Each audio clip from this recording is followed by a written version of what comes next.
tem a intenção de compra, né, nesses jogadores, eles não vão sair de graça, né, no caso para o Zenit, mas assim, o Zenit está barganhando, buscando a melhor coisa, mas eu acho que quando o atleta deseja sair e tem uma proposta por ele, obviamente, né, que às vezes o cara quer sair, mas ninguém quer ele também. E aí galera, bem-vindo ao canal. Vamos ver aqui a repercussão, né, e a escalação do jogo contra o América Mineiro, né, hoje, no Maracanã. E também o que o Zinho e o Pascoal acham sobre o Flamengo tentar ainda o título, né, contra o Botafogo. Embora esteja a 12 pontos, o que ele acha se dá ou não para o Flamengo ir buscar o título. Se é novo por aqui, por favor, não esqueça de deixar o like, se inscrever no canal, vai ajudar bastante. Créditos da SPN, o link vai estar na descrição. E coloca nos comentários o que é que você acha, certo? E o palpite de hoje para o jogo contra o América Mineiro.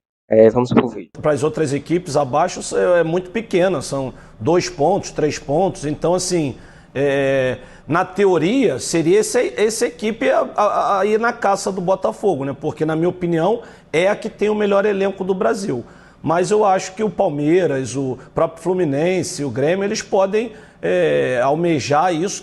Lembrando que é muito difícil para todos, né? Eu acho que a diferença de 12 pontos em que o Botafogo vem jogando, mesmo a gente sabendo que tem muito campeonato pela frente, mas essas equipes que estão na cola, elas também não estão rendendo o máximo. Então, hoje, eu acho que o Flamengo, que vem numa crescente, a equipe evoluindo, vem com sequência de vitórias, mas eu acho que Palmeiras, Fluminense podem ir, até mesmo o Grêmio subir e até chegar na frente do Flamengo no campeonato, mas pela teoria é o Flamengo sim. Concorda, Jean? Concordo exatamente, porque eu acho que, bom, primeiro, o Flamengo já tinha o melhor elenco do futebol brasileiro, a tendência é que se reforce, já se reforçou muito com a chegada de nomes importantes, outros ainda devem chegar, enquanto a gente vê nos outros candidatos a perspectiva ou o temor de perdas relevantes. A gente está falando do Grêmio que pode perder o Luis Soares, sim.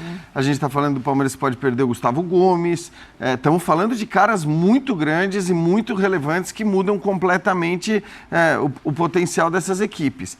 Mas eu estou com o Djalma, eu acho que assim, é claro que essa aposta no Flamengo, ela se dá muito pela qualidade do elenco, mais do que pelo jogo ainda, do que pelo time bem montado e azeitado. Eu acho que você tem um Palmeiras que é ainda uma equipe muito bem montada, com um técnico muito competente e que está fora da Copa do Brasil, o que vai lhe permitir, por exemplo, em momentos que os outros times vão escalar equipes reservas ou mistas pensando na Copa do Brasil, o Palmeiras vai com o seu time completo. Você tem um Grêmio que é, por pontos perdidos, o vice-líder da competição. E um jogo a menos. Porque tem um jogo a menos. Se ele ganha, ele fica a 10 pontos do Botafogo. Ainda coloca o Grêmio até abaixo do Palmeiras nesse ranking. Para mim é Flamengo o principal postulante a tirar a liderança do Botafogo. O Palmeiras pela história, pelo fato de estar fora da Copa do Brasil e pela capacidade do seu treinador. E aí Grêmio e Fluminense também. É engraçado que o Djalma não falou do São Paulo e eu também não citaria o São Paulo nesse caso, porque acho que o São Paulo, evidentemente e corretamente, vai botar um foco muito grande nas Copas, como fez inclusive na temporada passada, né? Agora tem 2 jogos gigantes contra o Corinthians, depois vai ter os jogos complicados também da Copa Sul-Americana contra o São Lourenço, e aí olhando para a quantidade de jogadores, para o elenco, um São Paulo muito machucado também, literalmente muito machucado, né? Com jogadores ausentes e tudo mais. O Beraldo volta. O Beraldo volta. Mas eu acho que é mais complicado para o São Paulo pensar num título por pontos corridos, tendo um Botafogo com 12 pontos de vantagem. É engraçado que ninguém citou o Atlético Mineiro. Saiu da briga já geral o Atlético Mineiro? É que o Atlético está muito tempo sem ver. O Atlético Mineiro, se não me engano, é 11º, é isso? Vou abrir a tabela aqui para a gente confirmar. É 12º colocado com 21 pontos o Galo. Então, são 18 pontos. É muita coisa, muita coisa, ainda mais para um Atlético que joga mal. De todos esses times que a gente falou, o Atlético é o que joga pior. Então, assim, é muita distância e um futebol muito abaixo para acreditar que o Atlético, apesar da qualidade do seu elenco, vai brigar pelo título. É engraçado porque nessa parte de baixo da tabela que a gente está mostrando aí, o reflexo dessa segunda parte da tabela é a qualidade do jogo. Né? O Internacional tem feito partidas ruins, mas está um tempão sem perder. Ficou 10 partidas sem perder. Mas não conseguiu se movimentar satisfatoriamente em termos de pontuação no campeonato. Muito obrigado, Fabrício. Você é sensacional. Muito obrigado. Aí vem... Esse é um artista. Mais do que um artista. Isso aí é completo. O Atlético Mineiro... o Filipão chegou... O time não vira. Sim. O time não joga. O time não produz. E pra mim é o segundo melhor elenco do Brasil. Pra mim também. Na minha opinião, também. O Cuiabá, o Santos... O Corinthians perdeu o Roger Guedes, o perigo é emburacar nessa daí também. O Corinthians joga contra o Bahia, perfeito? Perfeito. Ali, se o Bahia ganhar do Corinthians, e o jogo é em Salvador, Bahia. em Salvador, o Bahia passa o Corinthians com 16 pontos. Aí o Corinthians fica ali, ó. Ah, mas isso tudo pesa nessa hora. Isso tudo pesa nessa hora. Passando para a primeira parte da tabela, a diferença estabelecida pelo Botafogo de 12 pontos é uma defesa é uma pontuação que dá para defender com absoluta tranquilidade. Você pode perder 3 jogos consecutivos e os seus adversários ganharem 3 jogos consecutivos. E mesmo assim você estará na liderança do campeonato. É um grande conforto. O que não pode é, quando perder a primeira partida... Porque um dia vai chegar que o Botafogo não tem time que só ganha. Como disse o Abel outro dia. Se o Palmeiras contratou um treinador só para ganhar, então contratou o treinador errado. Porque eu também perco. Porque não tem só vitória no futebol. É muito importante que você está falando, Pascoal. Eu me lembro, fazer um paralelo rápido com o campeonato italiano do ano passado, que o Napoli estava que nem o Botafogo. Começou e ganhava um caminhão de jogo, um atrás do outro, só ganhava um empate e ninguém imaginava, talvez não dessem nem Champions pro Napoli, porque se tinha times mais fortes. Aí veio a parada para a Copa do Mundo e todo mundo falou, vai mudar mais.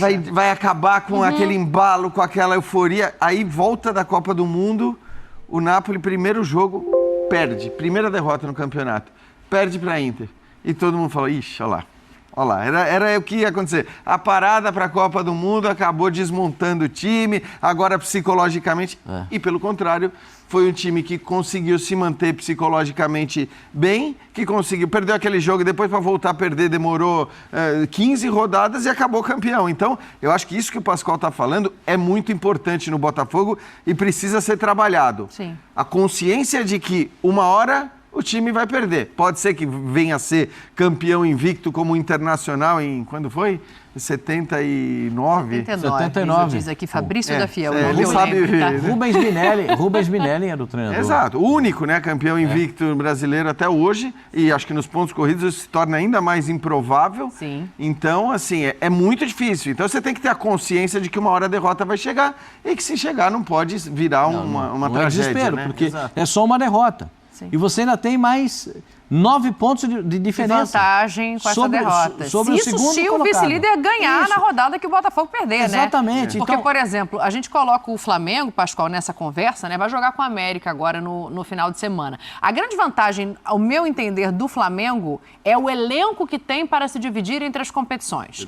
Vai jogar agora, tem meio de semana, quarta-feira, você fala, o Flamengo vai ter que poupar seus jogadores. Tá, vai ter que poupar seus jogadores. Então, em vez do... O Pulgar não, porque o Pulgar tá até machucado, não tá nesse jogo. Mas assim, só para fazer um paralelo. Ok, não tem o Pulgar, joga o Alan. Não tem o Ayrton Lucas, joga o Felipe Luiz. Não tem o Gabriel, joga o Pedro. Então, assim, a variedade desse elenco talvez dê essa força ao Flamengo. Mas o modelo de jogo ainda não é tão estável assim. E tem uma situação também que o Flamengo, essa procura sempre por reforços para os jogadores... Isso chama Sampaoli, né? Não, mas também a diretoria do Flamengo. Oi. O Flamengo, a diretoria do Flamengo adora esse tipo de coisa.